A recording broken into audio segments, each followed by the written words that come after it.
سر عیدوں کی بڑی عید رسالت مآب صلی اللہ علیہ وسلم شارع ہیں، ہمیں شریعت بتا کے گئے، لیکن آج کے مولوی نے بہت زیادہ ترقی کر لی ہے، وہ ہمیں بتائے گا اب عیدوں کی بڑی عید کون ہوتی ہے۔ رسالت مآب صلی اللہ علیہ وسلم فرماتے تھے کہ عیدین یہ ہے اور 2 نمازیں ہیں۔ سر آپ ڈیٹیل دیں مجھے، میرے جو سوال ہے آپ سمجھ سر ڈیٹیل یہ ہے کہ میں نے کہاں سے دین لینا ہے، بنیاد دیکھیں، میں نے قرآن سے دین لینا ہے، میں نے رسول اللہ صلی اللہ علیہ وسلم سے دین لینا ہے، یہ ایک الگ نظریہ ہے، اور ایک ہے کہ میں نے دین لینا ہے اپنی محبت سے، میں نے اپنے دماغ سے دین لینا ہے، یہ 2 بہت الگ نظریے ہیں۔ اگر تو قرآن سے دین لینا ہے، رسول اللہ صلی اللہ علیہ وسلم سے دین لینا ہے، پھر میرے لیے وہ محدود چیزیں ہو جائیں گی جو وہاں سے مجھے مشروع ملی۔ جو چیز وہاں سے مشروع نہ ملی، میری عقل چاہے لاکھ بولے، میرا دماغ چاہے لاکھ بولے، اور مجھے کچھ بھی نظر آ رہا ہوگا، میں اس کو دین کے ساتھ منسوب نہیں کر سکتا۔ بات یہ ہے کہ کوئی بھی دن ایسا ہے جس کو عید قرار دیا جائے شرعی لحاظ سے، کیا یہ چیز اللہ نے مشروع رکھی، رسول اللہ صلی اللہ علیہ وسلم نے مشروع رکھی یا نہیں؟ اگر نہیں، یہ ایک الگ راہ ہے۔ آپ بولیں بھئی مشروع اللہ کریں یا نہ کریں، اور رسول اللہ صلی اللہ علیہ وسلم کریں یا نہ کریں، ہماری اپنی تحقیق کے اندر یہ دن عید کا ہے یا عیدوں کی عید کا، یہ ایک الگ راہ ہو جاتی۔ ہاں، دین نے جس دن کو عید رکھا ہے، اللہ نے اور اس کے رسول صلی اللہ علیہ وسلم، اس کے احکامات ہیں۔ جس دن کو عید رکھا، چونکہ خوشی کا اظہار ہوتا ہے نا، پھر اس دن کے اندر ایکسٹرا عبادت کو بھی ڈالا۔ یعنی عید صرف عید نہیں ہے کہ آپ جاؤ وہ چھلانگے مارو، خوشیاں مناؤ، عید کے اندر پھر اللہ کی عبادت بھی زیادہ رکھی۔ جیسے عید الفطر آتی ہے، نماز ایکسٹرا کر دی، فجر کی نماز بھی آپ پڑھتے ہو، پھر عید کی نماز بھی آپ پڑھتے ہو، ایک ایکسٹرا نماز ہو گئی۔ پھر عید الفطر سے پہلے لازم کر دیا صدقہ فطر دیتے ہوئے آپ آئیں۔ کیوں لازم رکھا؟ کہ بھائی یہ خوشی کا دن ہے لیکن اللہ کی شکر گزاری بھی زیادہ۔ عید الاضحیٰ کا موقع آیا، عبادت زیادہ کر دی گئی۔ اس کے علاوہ عرفہ کا دن آیا، وہ مخصوص عرفہ حاجیوں کے لیے عید کا دن قرار دیا، ان کے لیے عبادات مخصوص ہے۔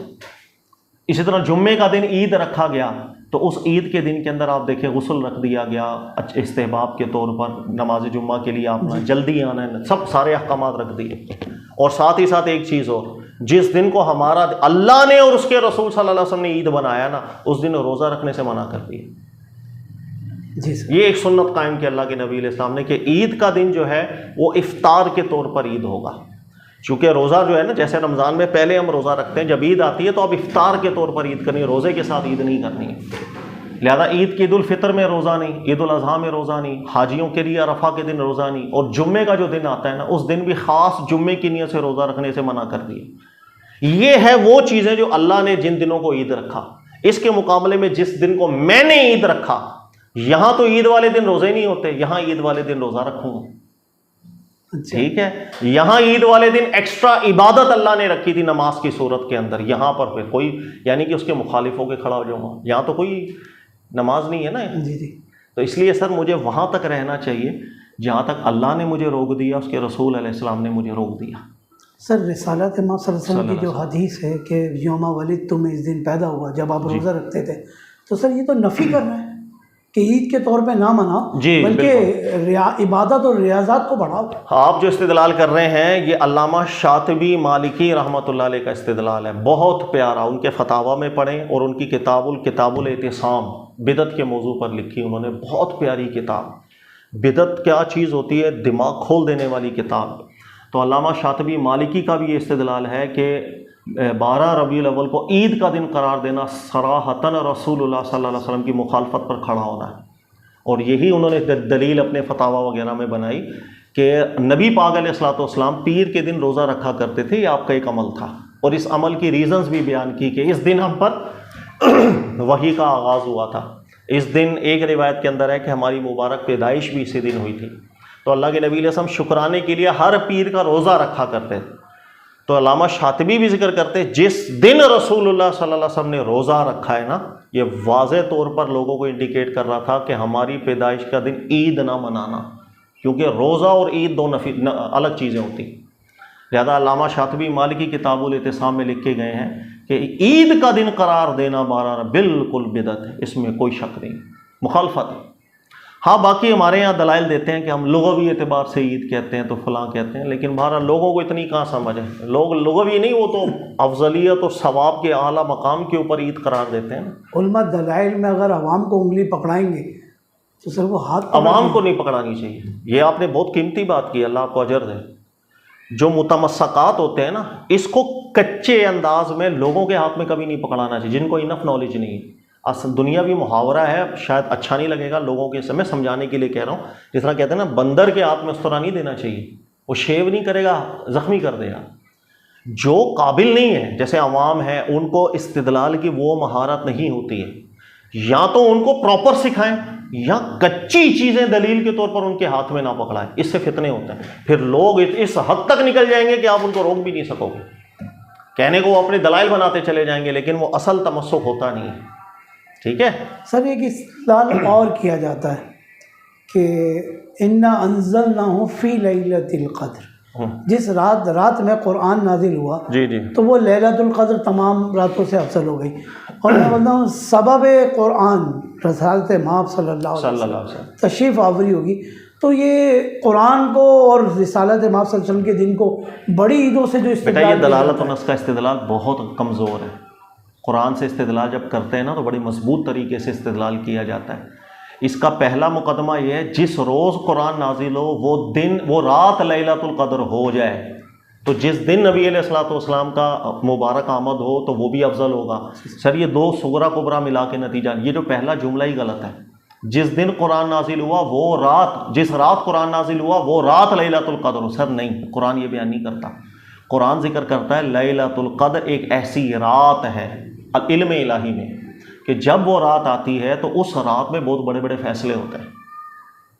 بات سمجھ میں آئی؟ قرآن جب نازل کرنا تھا یہ بھی اس رات ہی اللہ نے فیصلہ کیا، جو اس کے نزدیک اللہ کی بارگاہ میں وہ رات بڑی قیمتی ہوتی ہے، اس میں بڑے بڑے فیصلے ہوتے ہیں۔ اس کو دوسری جگہ اللہ نے ذکر کیا، انا انزلناہ فی لیلۃ مبارکہ، کہ ہم اس میں فیہا یفرق کل امر حکیم، ہر حکیم امر اس رات کے اندر اللہ کی طرف سے تفریق کیا جاتا ہے۔ تو قرآن نازل ہوا تھا اس لیے یہ لیلۃ القدر ہو گئی۔ سر یہ جملہ غلط ہے، یہ لیلۃ القدر ہے شروع سے ہی اللہ کی بارگاہ، اس میں ہی امر حکیم اللہ کی طرف سے فیصلے بڑے بڑے فیصلے ہوتے ہیں، اور قرآن نازل کرنے کا فیصلہ بھی اسی رات کیا گیا تھا۔ اب آپ کو سمجھ میں آئی بات؟ استدلال درست کریں گے درست نتیجہ نکلے گا، صغرا کبرا ٹھیک نہیں ملاؤں گا نتیجہ غلط نکل آئے گا، اس لیے یہ استدلال نہیں کرنا چاہیے۔ ہاں یہ کرنا چاہیے، اللہ نے قرآن میں ذکر کیا لقد من اللہ علی المؤمنین اذ بعث فیہم رسولا، اللہ نے احسان کیا ہے مومنین پر جس دن اپنے اس بندے کو رسول بنا دیا۔ تو جس دن بعثت ہوئی تھی نا نبی علیہ السلام کی، رسول احسان ہے وہ امت پر۔ یہ ہے درست استدلال جو ہم قرآن سے کریں کہ جس دن نبی علیہ السلام رسول منتخب ہوئے وہ دن عظمت والا، وہ گڑی عظمت والی، سبحان اللہ، اللہ نے احسان کر دیا امت پر کہ اللہ کے نبی علیہ الصلوۃ والسلام کی شان اتنی اعلیٰ اولیٰ ہے، سبحان اللہ۔ اس میں کسی مسلمان کا اختلاف یہ ہے کہ ہم اپنی بنا لیتے ہیں رسمیں اور اس کو دین سمجھ لیتے ہیں، اس میں اتنی شدت کر لیتے ہیں کہ وہی اصل ہے۔ جس نے میلاد نہیں منایا وہ جہنمی ہے، اور جس نے میلاد نہیں منایا وہ شیطان ہے جس کو ذرا خوشی نہیں ہو رہی۔ جی جی سر ایسے ہی ہے، اس کے گھر مرجھا گئے، جہاں لائٹنگ نہیں ہوئی وہ بے نوری گھر ہے۔ اس طرح کی جو ڈائیلاگز ہیں نا، ہم زیادتیاں کرتے ہیں لوگوں پر، ٹھیک ہے سر آپ کی بات سے وہ مجھے بہت اچھی سوال یاد آ گیا، آپ نے جو ابھی بات کی، اصل میں 1000 روپے کی لائٹنگ پہ میں عاشق رسول ثابت ہو گیا، اور دوسرا جو ہے وہ 1000 روپے کی لائٹنگ اس نے نہیں لگائی تو وہ گستاخ ثابت ہو گیا۔ سر میں نے علماء کرام سے پوچھا ہے کہ آپ کو دیوبندی وہابی علماء کرام سے نا ولادت کی خوشی آپ کو نہیں ہوتی؟ بولے یار کائنات میں کون سا ایسا شخص بتا دے مجھے جو مسلمان ہو اس کو حضور کی خوشی نہ ہو۔ بولے ہم تو ان کے طریقوں پہ اختلاف ہے۔ طریقوں پہ یہ نا ظاہر ہے، نفس تصور پہ کسی کو اختلاف نہیں، ہو بھی نہیں سکتا۔ بھائی علامہ شاطبی مالکی کا میں نے ریفرنس آپ کو دیا، وہ صدیوں پرانے گزرے بزرگ ہیں، اور اتنی بڑی ان کی کتاب ہے کہ اس کتاب کے بعد ان کو پتہ نہیں مجددوں کے لقب بھی دیے تھے علماء نے، اتنی تاریخی کتاب لکھی تھی انہوں نے۔ وہ ذکر کر کے گئے ہیں کہ اس دن کو عید کہنا بالکل مخالفت ہو جاتی ہے نبی پاک علیہ السلام، تو کیونکہ وہ گستاخ تھے کیا؟ مطلب ان کے دل میں ادب نہیں تھا کیا؟ کہنے کا مقصد کہ جس طریقہ کار سے سیلیبریشن ہوتی ہے نا، اس طریقہ کار پہ شدید اختلاف۔ ہمیں اجازت نہیں ہے کہ ہم رسمیں بنائیں دین میں۔ کیسے ایک دن کو مقرر کروں پورے سال میں اور اس دن کو افضل قرار دوں کہ اللہ کی بارگاہ میں یہ دن افضل ہے، کیسے بول سکتا ہوں؟ پھر اس دن میں بولوں کہ رات کا جو پہر تھا، اس رات کے پہر میں نبی علیہ السلام کی جس وقت ہم کہتے ہیں نا ایک ولادت کا وقت ہو جائے وہاں دعائیں قبول ہوتی ہیں، یہ جملے میں کیسے کہہ رہا ہوں؟ حالانکہ صحیح قول کے اندر دن کے وقت رسول اللہ صلی اللہ علیہ وسلم کی مبارک پیدائش ہوئی تھی، رات کے وقت پیدائش کمزور قول، یعنی میں اپنے مفروضے بناتا چلا جاؤں گا، بناتا چلا، اس سارے کے سارے طریقہ کار پہ اختلاف ہوتا، ہونا بھی چاہیے، لوگوں کو سمجھانا چاہیے اطاعت رسول میں برکت ہے۔ میں جھوٹ بول رہا ہوں، ساتھ میلاد منا رہا ہوں، کوئی فائدہ نہیں ہوگا۔ جھوٹ چھوڑوں، چوری چھوڑوں، ڈکیتیاں چھوڑوں، مسلمانوں کا دل دکھانا چھوڑوں، فرقوں سے نکلوں، فرقہ واریت میں اندر میں سری اللہ کی نافرمانی کر کے ایک فرقے میں ہوں اور پھر میلاد منا رہا ہوں، خوشیاں کر رہا ہوں، تو سر سری مخالفت کے اوپر آ کے کون سی خوشی؟ اطاعت رسول صلی اللہ علیہ وسلم میں سب کچھ ہے۔ رسول صلی اللہ علیہ وسلم کی مانیں، اپنے آپ کو ان فرقوں سے نکالیں، بلاؤں سے نکالیں، سچی اطاعت کریں، یہ ہے سچا پھر میلاد۔ کیا آپ کو خوشی ہوئی ہے نبی علیہ السلام؟ ٹھیک ہے، اور کچھ؟ سر بات یہ ہے کہ جو دور حاضر میں ہم جو خرافات دن بہ دن بڑھتی چلی جا رہی ہے، روز بروز بڑھتی چلی، اس کا نتیجہ یہی ہو کہ عوام کیا، جیسے آپ نے ابھی بجا فرمایا کہ عوام کے ہاتھ میں دے دیا ہم نے کچے دلائل، وہ اپنا تائیں استدلال جو کرتے ہیں نا، وہ بھی نیا کام جو کرتے ہیں۔ اصل میں سر المیہ تو بہت زیادہ بات ہو گئی آج کل، تو آپ کو چلنا ہے نا وہ سوشل میڈیا پہ مرچی کہ مرچی لگی، 1 ارب کی مرچی لگی تو دوسروں کو 1 ارب کی ہم نے مرچی لگا دی۔ جی جی، تو رسالت معاف یا اللہ کی رضا کے لیے تو مرچی نہیں لگائی نا، نہیں، لوگوں کو دکھانے کے لیے، لوگوں کو دکھانے۔ اور دوسری بات یہ، اگر مجھے پتہ چل جائے بیچ میں کوئی میرا دیوبندی یا اہل حدیث رکتا ہے تو میرا اسپیکر ساؤنڈ کا رخ اس کے گھر کی طرف ہو جاتا ہے۔ سر آپ ساؤنڈ کے رخ کی بات کر رہے ہیں، یہاں محفل ہو، کچھ دن پہلے بھی محفل ہوئی ہے، رات 3 بجے تک جو ہے اونچی اسپیکر لگا کر کے آدھا محلہ جو ہے نا پریشان۔ تو میری وہاں بات بھی ہوئی تھی، میں نے ریکویسٹ بھی کی تھی، میں کہا یہ آپ ثواب سمجھ رہے ہیں؟ ایمانداری سے بتا، آپ کو ثواب ہو رہا ہے؟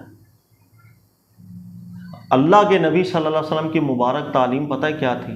اگر کوئی شخص سویا ہوتا تو آپ نے یہ تمام کی تمام کتب کے اندر بھی یہ مسئلہ آپ کو مل جائے، بنیادی کتب کے اندر اس کے سامنے بھی بلند آواز سے قرآن نہیں پڑھا جائے، اللہ اکبر، کیونکہ وہ آرام کر رہا ہے، وہ اس وقت اللہ کے کلام کو کہیں ایسا نہ کوئی غلط بات کر دے۔ نہیں تو سر آپ لوگ ابھی سو رہے، کوئی بیمار گھر پہ ہوگا، کوئی تکلیف کے اندر ہوگا، کوئی کس حالت کے اندر ہوگا، رات 3 بجے تک اتنا اونچی اسپیکر کیسے لگا ہے؟ سر آپ نے ثواب تو نہیں کم، مجھے تو نہیں لگ رہا، مجھے کنونس کر دیں آپ یار، اگر محفل کے اندر 100 بندے تھے، میں اتنا ارینج کروں کہ ان تک آواز آ رہی ہے جو یہاں آ کے سن رہے ہیں، جو گھروں میں سو رہے ہوں وہ تو ڈسٹرب نہیں ہونے چاہیے نا۔ جب میں نے آپ کو کہا اطاعت رسول نصیب ہوگی نا صلی اللہ علیہ وسلم، وہ سچا میلاد ہو جائے گا۔ ہم رسول اللہ صلی اللہ علیہ وسلم کی سری مخالفت کر کے 3 بجے تک میلاد کر کے گئے، 3 بجے تک میں گناہ کھٹک اپنے سر پہ لیتا رہا ہوں، لوگوں کو اذیت دے دے کے، اور میلاد ہوا ہے جی، سبحان اللہ، میلاد ہوا ہے۔ یہ سب چیزیں سوچنی والی۔ میں کہیں روڈ کے اوپر محفل کر رہا ہوں، روڈ بلاک کرنا پڑتا ہے نا سر، یہ حقوق عامہ تلف ہوتے ہیں، 10 دفعہ غور و فکر کریں آپ کہ میں کس جگہ کے اوپر میلاد کر رہا ہوں۔ کسی کو ایمرجنسی جانا ہوا، وہاں نہیں جا پایا، روڈ بلاک مل گیا اس کو، کسی ایک جان چلی گئی، کسی کی تکلیف میں مبتلا ہو گیا، کوئی کون گناہ گار ہوگا؟ اللہ کے نبی علیہ الصلوۃ والسلام نے اس چیز کو، آپ کو میں حیرانی والی بات بتاؤں، گلیاں ہوتی ہیں نا شہر مدینہ میں، جب اللہ کے نبی علیہ السلام مسلمانوں کا ایک سب سمجھ لے کہ حکومت آئی، اللہ کے نبی علیہ السلام نے روڈوں کو صفائی ستھرائی کا اتنا انتظام کیا تھا، ناپاک چیزوں روڈوں کے اوپر نہیں برداشت کرتے تھے، جتنا کھڑے کھڑے یہاں کے کونے پہ پیشاب کر دیا روڈ کے اندر، یہ گندگیوں سے بالکل نہیں، اس لیے کہ مسلمانوں کے آنے جانے کا راستہ صاف ہونا چاہیے۔ حیرانی والی بات ہے، جب شراب کو منع کر دیا نا اللہ کے نبی علیہ السلام نے، آپ نے سنا ہوگا صحابہ نے روڈوں پہ گرا دی، اور اتنا مدینہ کی گلیوں کے اندر پانی ہو گیا تھا شراب کا کہ لوگ حیران ہو گئے تھے۔ کئی علماء استدلال کرتے ہیں، صحابہ تابعین استدلال کیا کرتے تھے، بھلا کیا وہ کہتے ہیں کہ شراب ناپاک نہیں ہے، ناپاک ہوتی ہے، اللہ کے نبی علیہ السلام گلیوں میں برداشت ہی نہ کرتے جس طرح ہم نے پھیلا دی تھی۔ ہر چیز کا خیال، آپ نے آنے جانے والوں کا خیال کرنا ہے، یہ اطاعت رسول ہے صلی اللہ علیہ وسلم۔ میں نافرمانی کر کے میلاد منا رہا ہوں، مجھے کوئی ثواب نہیں ملے گا اس میں، ویری سوری، کیسے ثواب ملے گا؟ پھر بعض علاقوں کے اندر آپ نے دیکھا ہوگا لائٹنگ بہت اچھی کی، کنڈا لگا دیا، ایسے ہی ایسے ہی ہے ایسے ہی سر؟ آپ کے علاقے میں بھی سر کم ہو گئے، کم ہو گئے؟ کنڈا کم ہوا تو لائٹنگ بھی کم ہو گئی. کنڈا کم ہو تو لائٹنگ لائٹنگ فرق پڑا لیکن ہے. کنڈا ہے یا نہیں ہے گا سر. میں نے بھی دیکھا، بات کی ان سے، میں کہا چوری کر کے میں لائٹنگ کروں گا تو یہ کون سا میلاد ہو رہا ہے؟ مجھے سب چیزوں کا خیال کرنا ہے سر. اطاعت رسول اصل ہے میری، یہ ہے مقصود میرا سمجھانا، اگر سمجھ میں آ جاتا. ٹھیک ہے، اور کچھ پوچھنا آپ سر میلاد میں ایک دن مناؤ، خوشی میں ایک دن مناؤ. اگر میرے گھر میں بیٹی کی ولادت ہوئی ہے، بیٹے کی ولادت ہوئی ہے، میں ایک دن خوش ہوتا ہوں یا پوری زندگی خوش ہوتا ہوں؟ اس کو جب گود میں اٹھاتا ہوں تب مجھے خوشی محسوس ہوتی ہے. جی جب اس کو چیز لا کے دیتا ہوں تب مجھے خوشی ہوتی ہے. سر میں وہی بات ہے، سرکار دو عالم صلی اللہ علیہ وسلم ایک دن مختص کر کے، حکمت ہوگی سر، یہ حکمت ہوگی کہ ایک دن مختص نہیں کیا، ورنہ امت بھی مدر ڈے، فادر ڈے، برادر ڈے، سارے ڈے دے دیے، ایک دن میلاد کا ڈے بھی بنا لو یار، کیا چلا جاتا ہے؟ نہیں، ایک دن اللہ کے نبی علیہ السلام کی مبارک اعلیٰ اولا ذات اتنی بلند ہے. میرے استاد کہا کرتے تھے کہ پورا سال 24 گھنٹے یہاں استحضار ہونا چاہیے، تب حق ادا ہوتا ہے، ورنہ حق ہی ادا نہیں ہوتا. نہیں، حق ادا نہیں ہوگا پھر بھی کہنے کا ہوتا ہے پھر بندہ ہر وقت نبی پاک علیہ السلام کی مبارک ذات آپ کے سامنے ہونی چاہیے. اسوہ حسنہ کی ترغیب قرآن نے ہمیں دی، لقد کان لکم فی رسول اللہ اسوۃ حسنہ. اگر وہ اسوہ حسنہ میرے سامنے ہی نہیں ہے، خاک زندگی گزاروں گا میں. مجھے ہر قدم پہ پتہ ہونا چاہیے میرے نبی علیہ السلام کی تعلیم کیا ہے. اور روڈ پہ محفل کر رہا ہوں، مجھے پتہ ہونا چاہیے میرے نبی علیہ السلام کی کیا تعلیم ہے. اونچی اسپیکر لگا رہا ہوں، پتہ ہونا چاہیے اسوہ حسنہ رسول صلی اللہ علیہ وسلم اس معاملے میں کیا ہے. یہ ہے ٹھیک طریقہ کار چلنے کا. ہم جوش میں، ہم جذبے میں آ کر کے 10 حرام کام کریں اور اس کو میلاد کا نام دیں، مسجد کی چھتوں پہ چڑھ کے ڈانس کرنا شروع کر دیں، تو وہ کلپ وائرل ہونے لگ جائے تو پھر دفاع کریں وہی ہمارا تعلق نہیں، پتہ نہیں کون ہے، کون آ کے کر. بھائی جو بھی کر رہا ہے کیوں کر رہا ہے؟ اس کو اتنا جوش کس نے دلایا کہ مسجد کی چھتوں پہ ڈانس کر رہا ہے؟ وہ جلوسوں کے آگے ڈھول بجا بجا کے ڈانس کر رہے ہیں، کس نے اجازتیں دی ہیں اس کو؟ وہ اتنا آگے بڑھ کیسے گئے؟ میری تقریروں کا اثر ہے نا. لیکن میں نے ہر جلوس سے پہلے، میں نے ہر مجلس سے پہلے اگر لوگوں کو یہ تربیت کی ہو کہ وہاں اسوہ حسنہ سامنے رکھو سب سے پہلے، مجھے اجازت کیا اجازت نہیں. دیکھیں آپ کی تبدیلی آنا شروع ہو جائے گی، آپ کے اسپیکر بھی سلو ہو جائیں گے. آپ خیال کریں گے ہر ایک شخص کا. مسجد کے اندر نماز کا ٹائم ہے اور اونچی اونچی محفل ہو رہی ہے اور اسپیکر کے ذریعے آواز آ رہی ہے، نماز پڑھنا مشکل ہو گیا. یقین کرو کوئی شخص آگے نماز پڑھے نہیں پڑھتے کیونکہ محفلیں ہو رہی ہیں نا. سر یہاں پر بھی مجھے یاد آتا ہے اللہ کے نبی علیہ السلام، کوئی شخص نماز پڑھ رہا ہو، اس کے سامنے بھی قرآن اونچی پڑھنے کی بھی نہیں، آرام سے وہ اس کی عبادت میں خلل واقع نہ ہو. تو مجھے اسوہ حسنہ سامنے رکھنا ہے میرے بھائی. جس دن میں نے اسوہ حسنہ سمجھ لیا، میرا میلاد ہو جائے گا.